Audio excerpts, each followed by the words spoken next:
નમસ્કાર મિત્રો, વિડીયોમાં તમારું સ્વાગત છે। આ વખતે શિયાળા ઋતુનો એક મજબૂત પશ્ચિમી વિક્ષેપ આગામી 48 કલાકમાં દેશના ઉત્તરીય પર્વતીય પ્રદેશોમાં પ્રભાવિત કરશે। દેશના ઉત્તર પર્વતીય પ્રદેશોમાં તારીખ 18 થી 22 ભારે બરફવર્ષા, હિમવર્ષા, ભૂસ્ખલન થવું, બરફની હિમશીલીઓ બનવી।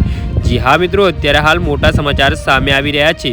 तो मित्रों समाचाરમાં વધુ વિગતવાર વાત કરીએ તો સાથે સાથે હિમવર્ષા, કમોસમી વરસાદ, વાયુના તૂફાનો આદિ સાથે આ પશ્ચિમી વિક્ષેપની અસરો થશે તેમ અંબાલાલ પટેલે જણાવ્યું છે।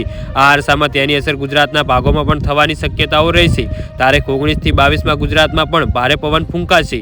जी हाँ मित्रों, અત્યારે हाल મોટા સમાચાર સામે આવી રહ્યા છે।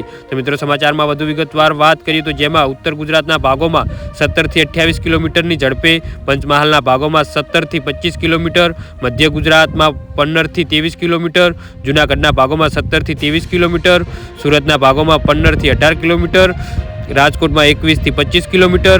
जी हाँ मित्रों, અને આંચકાના પવન 25 થી 33 કિલોમીટરની પ્રતિ કલાકની ઝડપે ફૂંકાશે। દરિયા કિનારાના ભાગોમાં 35 થી 40 કિલોમીટર પ્રતિ કલાકની ઝડપે પવન ફૂંકાઈ શકે છે। આ ઉપરાંત તારીખ 22 થી 24 સખત ઠંડી આવવાની પણ શક્યતાઓ રહેશે। जी हाँ मित्रों, તો આના વિશે તમારું શું કહેવું છે તો નીચે મારી કમેન્ટ બોક્સમાં જરૂરથી જણાવજો અને મારી યુટ્યુબ ચેનલને સબસ્ક્રાઇબ કરવાનું ના ભૂલતા। વિડીયો પૂરો જોવા બદલ ખૂબ ખૂબ